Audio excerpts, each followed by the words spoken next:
Okay, welcome to our conference call tonight. Thank you for jumping on. We're going to cover how to use the market stats on the MLS and really think through how to do a deep dive into your local market, how to segment it, how to go through and look at the numbers, and then how to explain it to your seller or your buyer. Right now, especially in Seattle, the market's shifting slightly in certain price points, but you do need to understand the different segments. Some prices are moving very fast, some are moving a lot slower.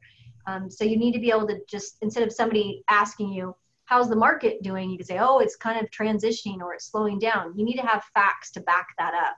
So tonight what we're going to do is go through an example of how to look at the market stats.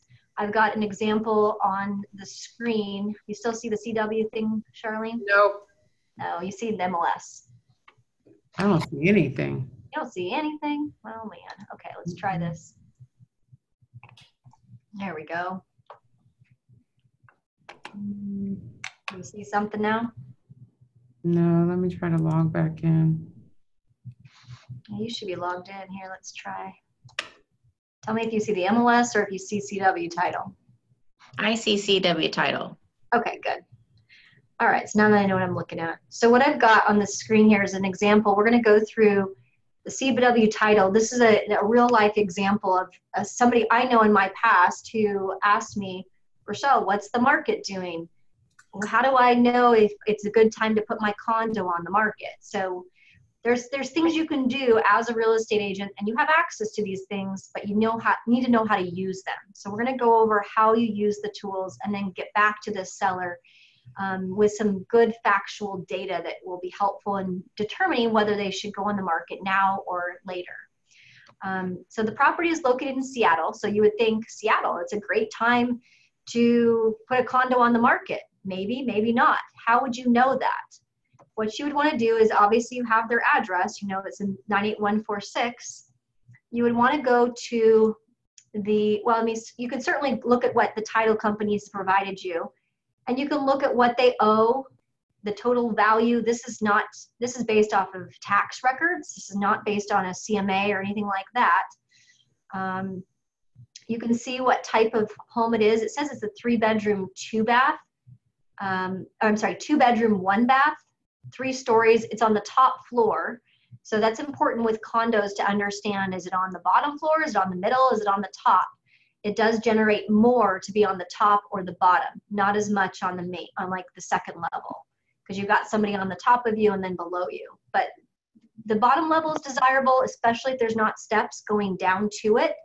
And obviously the top being that there's vaulted ceilings and it's an end unit. So those types of things are important to know before you start talking about market value or what's the market doing. When you look though here, it's a 2-bedroom, 1-bath. So one of the things I asked her was the tax records accurate? She said no. In fact, I've done some updating. This is actually a 1.5 bath, not a 1 bath. There's an extra bath and sink.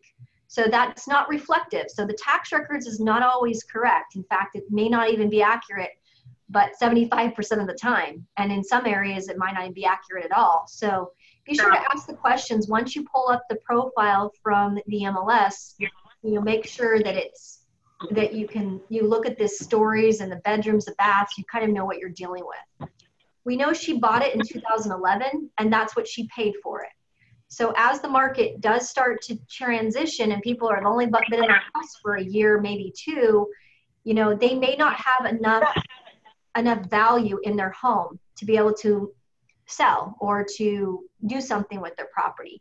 They might want to look at refinancing their property, especially if they took the loan out in 2011 and locked in at maybe a higher interest rate.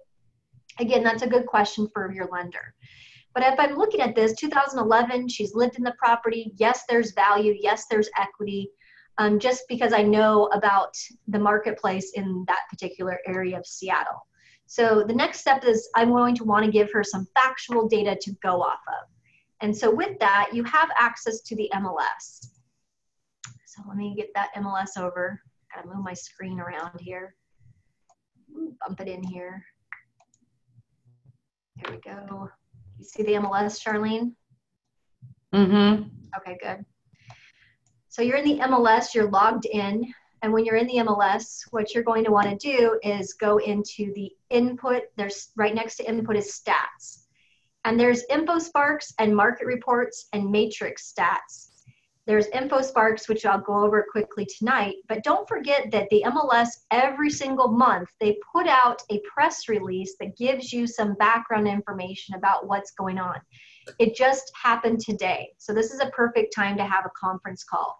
Every month, about the 6th, 7th, 8th, 9th, probably not past the 10th, the MLS comes up with their market stats. So let me just go and show that to you real quick since it's live today. If I go to the MLS home, August statistical data and reports, there's the latest press release, and then the statistical reports and the monthly market snapshot. We actually have our own market snapshot that you guys can have. It's an infographic that we've designed with Best Choice Realty's logo and information on it. So if you do want that, you'll be getting that probably in the next day or two. We'll share it on our group page, and you can take or steal the Best Choice Realty monthly market snapshot. It's a shareable graphic that you can use for your information or your social media. But they also come up with their own infographic. Ours looks slightly different, and it also has just some different graphics, but it has the same kind of look and feel. The statistical reports, though, is linked right here, and then the fast stats reports is linked right here. So every month they'll put that usually in the header, but some of you are like, well, I don't know, it's middle of the month. How do I get that data? If you go into Matrix, you can always find the data right here under the stats. So you have to know where to find this stuff. So then the next step that I would do to get the information is I go right here to InfoSparks, because some of the stats that are very high level, they give a general overview of all the MLS. I specifically want to know about what's going on in the condo market in the 98146 zip code. So I don't really want to be bothered by other data that's going to impact my seller's decision. Certainly she's not a residential property and she's not vacant land. So I want to go ahead and search here, not the entire MLS. I can overlay the entire MLS, but I can go right here where it says zip code, and I can type in zip code 98146. And I want to select 98146, and it's crunching the numbers as I plug this in. So it's real time. But I do want to select, I want to narrow my thing down a little bit and only find condos.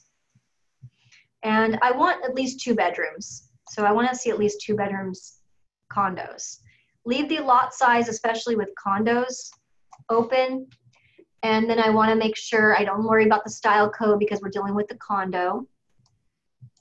I don't need to square footage or lot or waterfront unless I'm dealing with view properties or I'm dealing with waterfront condos, in West Seattle. That might be important, but I'm just strictly looking at condos. And so when I do that, it's already putting my median sales price together. Now notice I have my preset set to 3 years. Maybe I want to go ahead and change that. And I always do this. I should probably go to my settings and fix this, but I usually go 10 years back. Most people want to see what's going on in 10 years. And that gives you a better graph to look at. So you can see in 2011 when she purchased versus now, so definitely there's some equity in the median sales price has risen. But her question was to me, Rochelle, is it a good time to sell? If you notice just the median sales price, we flattened this year in the condo market. I can easily see that, and I can easily explain that to her with this graph.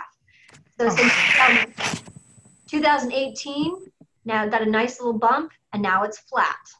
Okay, so the median sales price has stayed and remained flat over the next. So that really doesn't make or break her. I mean, if she goes in a few months, if she decides to list now, I would expect this line to continue into the next few months.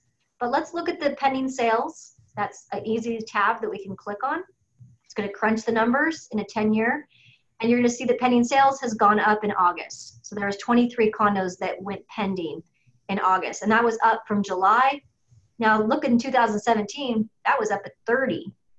So in 2 years, we're kind of making a nice little swing here, and it is on the upward trend. So don't want to miss the window. That's kind of my dialogue when I talk about the pending sales. I also want to cover months of supply because that's really the absorption rate. That's when a seller is going to try to they ask you, is it a seller's market? Is it a buyer's market? Is it a balanced market? By looking at the months of supply, you can easily determine whether it's a buyer's market or if it's a seller's market. So we're going to click on months of supply for this particular situation. And as you notice, with this particular condo market, 2-bedroom condos in the 98146 zip code, we are in 1.9 worth of supply. We've been hovering all year. In fact, 2018 was a better year when it came to a seller's market. But 2 to 4 months, it's starting to become more, if it bumps up to 3 months or 4 months, it's becoming more of a balanced market in condo sales. If it's over 4 months, it's a buyer's market. So notice it's been in the seller's market trend all the way since 2014. When she purchased in 2011, it was a seller's market. So there, she asked me, she goes, Rochelle, if I put my home on the market, would I have to pay a buyer's closing costs? And my answer to her when looking at this, when you're under 2 months of supply in a condo situation, you're most likely, as long as you price it right, you're most likely not going to have to pay closing costs. If anything, we would raise the price to cover the closing costs because it is a fast moving, low inventory type of time. Now, if it was back in 2012, yes, you can guarantee that people were paying closing costs. And even when she purchased, she said that she had to have the seller pay the closing costs and the seller was willing to do so. So that's where you have that discussion, is when you're discussing inventory and months of supply. We're hovering right there at the cusp. Even last month it was 2.1 in July. It's gone down, and who knows what the next couple months could bring. I have basically said to her, the sooner we get this condo on the market, the better, because we don't want to miss the window and have this trend line go up to 3 or 4. Then you will be paying closing costs when you get up to that level. So in 2017, we were not seeing that. In fact, we were seeing multiple offers on condominiums. As it starts to trend up and there's more inventory, we will see less multiple offers and obviously more closing concessions or timelines or inspection contingencies. It will start to become more of a buyer's market when you get above the 4-month trend line. So that's how you explain the months of supply. Days on market, okay, Rochelle, I'm ready to go. I've got my home. In fact, she got it all cleaned up. She's ready for photos. Days on market will tell her, she's done a good job. How long will my home or my condo stay on the market? What's the days on market look like? So I can make my plans for the home that I'm going to purchase so that I can have a place to go to. So I'm not homeless. I don't want to be homeless. A lot of people say that. January 2019, so really this trend line for 10 years, look at when she purchased, it was in 2011, she was basically less than 33 days on market. As you hover over the graph, it will tell you how many days on market. This is showing 27, basically 33 days in 2011 in February. Notice in the condo market, it's funny because you think, okay, the seasons, right? Does that impact things? It may or may not. It really is driven by the marketplace, it looks like. Huge jump from June to July and then August and October. So yes, this in 2012, the winter was not a good winter for 2012. In 2014 though, looked like it was fairly stable. So it's really based on at least for the condo market in 98146, it's based on the market trends on the days on market, not so much the seasonality. So some people say, well, what if I'm too nervous to go on the market during October, November, December? I would say the trend has proven itself out that the market's going to determine, whether it's a good time. And I would say, days on market, as long as we price it right, we should have the home or the condo sold within the 30-day time frame easily. In fact, in the first 2 weekends, we should be able to get an offer if we price it correctly. And again, I always talk about if we price it correctly. Get that in their mind, because at the end of the day, they want to maximize what they can get, but they also don't want to leave money on the table, and they want to make sure that it's priced right. So I always explain it that way. Okay, so you've got a pretty good line graph that you can show them and explain. Again, remember sales price, you've got median average. Some people are still like, well, I'm so nervous about putting my home on the market because I'm going to go at 260 and maybe that's a little bit high. you know, is it likely that I'll get full price in that if I price it right? And I say, okay, well, let's look at the closed sales, the percent of list to price. This will show you if it's priced right, how much are they getting above their price or below their price. So if you look here, it looks like all summer long, every spring, if the condo is priced correctly, you will get your price. That's what this is showing. If we go too high, say 260 is not the number, maybe because of the condition or the carpeting or the, maybe you didn't do the updated flooring or the updated, in my situation, she didn't paint her cabinets. You know, the condition is based, the price is based on the condition. But if we price at 260, and let's say in the first weekend or two, we don't get an offer, then we are going to need to adjust our price, because this median or percent of list price is based on the actual price and how much they got. So this is showing on the list price, how did the buyers perform? How did they, what percentage did they get or negotiate off of the price, the actual sales price? So for the entire month, or since April, really, we've been getting, in fact, even before that, we've been getting at least the value or over the value for the price. So if we, as long as it's priced right, you know, you can rest assured we're going to get the maximum price we can possibly get. Back in 2011, when she purchased, yes, there was some negotiation room. Look at it, it was 98.3%. So that makes sense, right? That you paid, you had the seller pay $6,000 in closing costs. But looking at the trend line here, as long as we price it right, we should be able to get close to the value of your home. Okay, if there's some things that we have to negotiate, such as your carpeting or your cabinetry or the appliances that you're including or excluding, that's going to dig into your price. But certainly it looks like it's a very favorable time to list your home at fair market value. Okay, so that's kind of how you explain the three. I use pending sales, I use days on market, I use months of supply, I use the percent of list price, and sometimes sales price to show kind of median sales price. I like to kind of show that. That's funny. It's $259,975. I'm going to go at 260 and see what we do here. But it's up 2.4% from the prior month, looks like. So that's good, or the prior year. Yeah, so that looks good. And see, it's a nice time to go. I wouldn't want to miss the window and have that go down. And then really, we were talking about a condo. Is it going to significantly rise with the way the market's going? I don't think so, not in Seattle. So if you've got the time to do it and you want to move to Arizona, which is my seller's case, let's put the home on the market. Let's get the condo listed as soon as possible and not miss our window. Okay, so I can easily show that by going over the graphs. And it's really a 5-10 minute conversation. That is a way to build trust and build rapport by explaining this to a client. And you can do it just like I did on the phone tonight, just kind of going through the trend lines and showing it on your iPad or on your device.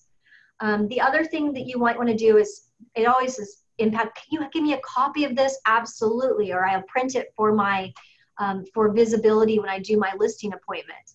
You can print it or you can share it.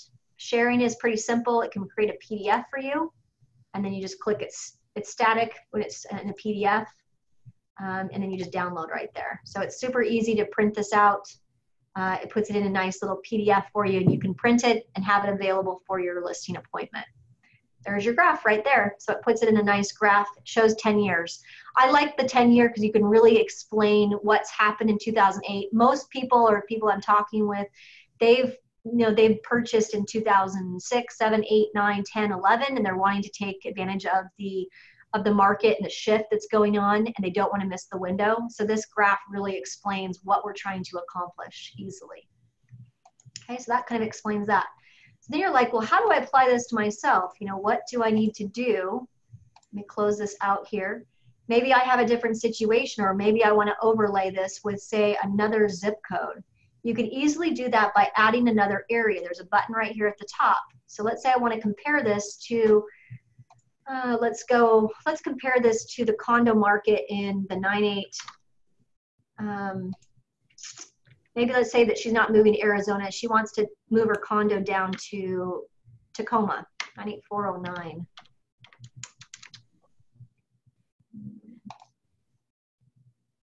So she wants to overlay that. So we want to compare those two trend lines. So I need to make sure it's condo.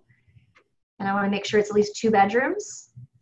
And I'm leaving everything else the same. But I'm basically comparing 2 lines, the condo as well as it, and that's 2 different areas of our, say I want to compare kind of the South Seattle Burien area to the Tacoma area and overlay that with 2 different lines. This is a great way to kind of show your experience and your knowledge base at understanding 2 different marketplaces that we service. And we definitely, I've shown condos in 98409 and I've also shown condos in 98146, but you can really see the differences and the similarities by going through, see the green is the Tacoma line and the black is the Burien or the South Seattle line. So you can really see what's happened. Interesting blip right there that happened in 2012, but fairly, fairly similar when it comes to the trend line and what's going on. This slightly went down a bit, and we're starting to see a shift even in Tacoma right now, where the condo market's taking. There's a bit more inventory. Let's see if that plays out. Is there more inventory in Tacoma? I can go to months of supply. That's where I would find the inventory and compare that line. So all I do is click the button and it shows me. It's funny, it's going up, but you can still see there's less inventory. It's not the case. So I don't want to speak out of turn. Always run the graphs before you say, oh, there's less inventory or there's less supply. Make sure you've done your homework here before you make those claims, because the clients can access this information and you want to be saying the same or the correct information as the lenders that are out there or the other real estate brokers they're talking with. You want to make sure that you're not just over speaking. See, I just made a mistake right there where I said, I think there's less inventory. It's not the case. There's actually, for the condo market, 2 bedroom, it is a seller's market right now for that particular area of the 98409. Now, if you look at new listings, pending sales, let's see if that's trending. That's also trending down. So this is trending up, this is trending down. So we might skip the nice seller's market for a bit more time in the 98409 zip code. But let's look on days on market. Maybe condos, nope, still days on market is fairly 10 or 11. We do not want to overprice. If something's been on the market for over 30, 45 days in the condo market of 98409 or in 98146, they're overpriced. So there's an opportunity for you, if you're a buyer's agent, to go in and negotiate and see if the seller is willing to reduce their price or to pay closing costs or do something like that, because it's certainly not, days on market's not very high in both those areas. If you look at the price per square foot or the percent of list price, you're going to notice also some nice trends here. It looks like things are going very nicely, 100%. So again, if you have a condo on the market in either the 98146 or the 98409, you can definitely make the claim that either they're overpriced or there's a condition or a factor that's impacting the market value of your particular property. So that's the way you overlay the 2 zip codes or the 2 areas if you're trying to compare and put it all on the same line. Easily can print or share this as well. So that's how you can add, I think, 4 or 5 lines, and you can compare, say, Kent and Federal Way and Renton. You can easily do that by just showing the graphs and then overlaying it by adding another area. So that's pretty simple. The other thing that's helpful, and I can X out of this, I believe, here now. Actually, you can click right on Fast Stats. So that's a pretty easy thing to do. So maybe I'm just wanting an out the door. I want to just select an area of the area we service. We can look at the entire MLS, or I can just really go into a specific county or an area. I don't have to call my title company. I don't have to call my rep. I don't have to get that information. I can just go right into King County and I can search for a particular area. Say I want to see what Issaquah is up to right now. So I'm going to go to Issaquah and I just want to pull their particular graph and their information. Maybe I want to go door knocking. Maybe I want to include this with maybe some market information to my buyer or to my seller, because I really want to look like I know the market and I have the data to back up what my claim is. And this shows me what August is and what year to date would be and the percent of change, and it gives me a nice graph. And this is only for the 98027 zip code. I don't want you guys to rely so much on Zillow. I think in fact, I'm going to make this statement and it's going to be public. This is the first month in our office. Actually, August was our first month where we had nobody on our team, at least that I knew of, that was paying Zillow for advertising. Not one of the best choice agents are paying Zillow for advertising. So if you are, no problem, but that, as far as I know, nobody is paying for Zillow advertising. They're relying on their own sources for that data, and they're getting the word out to their client base, and their sphere of influence is giving them enough business where they don't have to rely on Zillow for leads.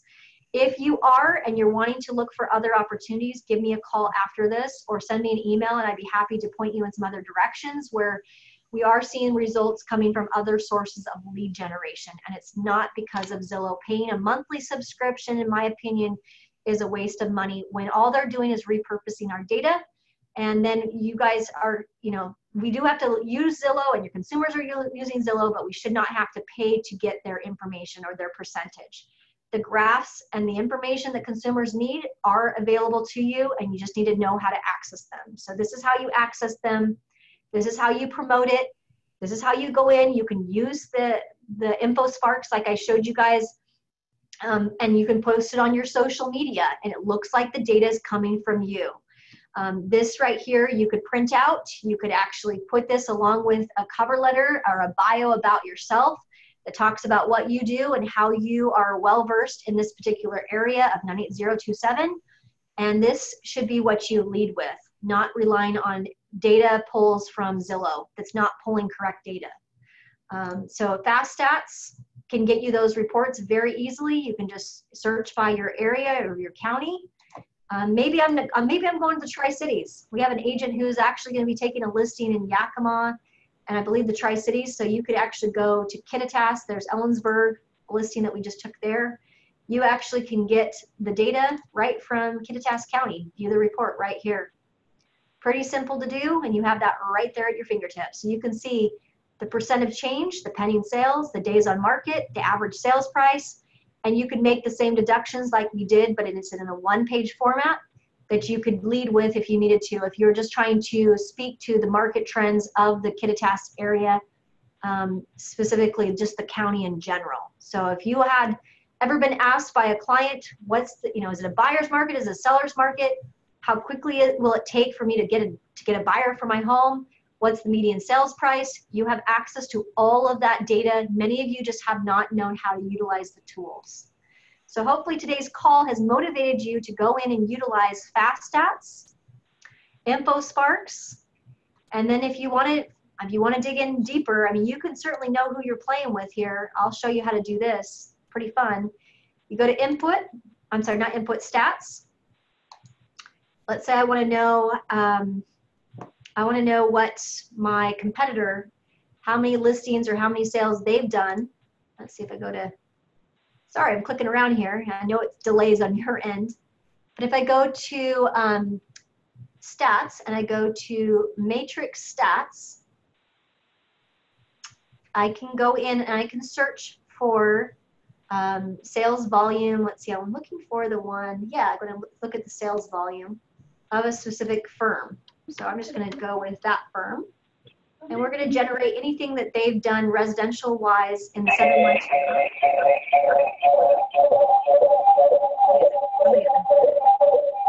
Mute their line. I don't know who's got their...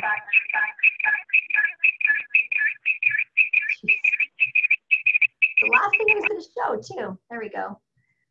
Sales volume, so I can look at that, and then I can generate a report by any selling agent ID or listing agent ID. So I can just generate a report. Actually, it's by my lag number, so that's how I have to do it. So I got to see anything that I've done 30608 where I was the listing agent. So I'm going to show you. That's my sales volume. So I have done some sales with it has a 30608. You can see the trend line of how well that agent is active in the marketplace. So you have access to even to see what your competitors are doing with sales volume, or if they have active listings or things like that. You have access to that in the matrix stats in the market. And you can search by a lot of different things. You can customize, you can set reminders for yourself. If you want to see something, months of inventory, things of that nature would be very interesting to watch over time. So you have all that data. Sometimes you just don't know where to find it. It's all in the stats right here. Remind you, InfoSparks would get you the reports where it's very, you can manipulate it.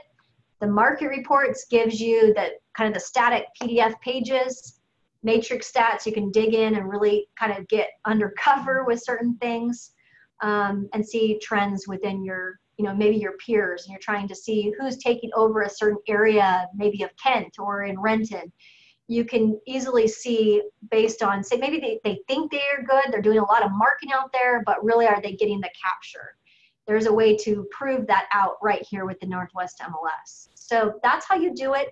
Hopefully that was helpful for you guys. If you have other questions or you have a specific situation or you want to see if you're understanding it or practice it, you're welcome to send me an email and say, Rochelle, here's what I've come up with my seller.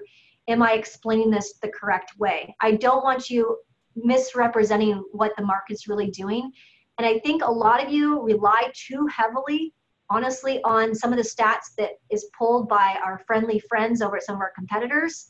And you need to start doing this stuff on your own. You need to be well-versed in how to explain the market stats to your clients. Whether it's be a buyer or a seller, you need to be able to show that you understand the market reports.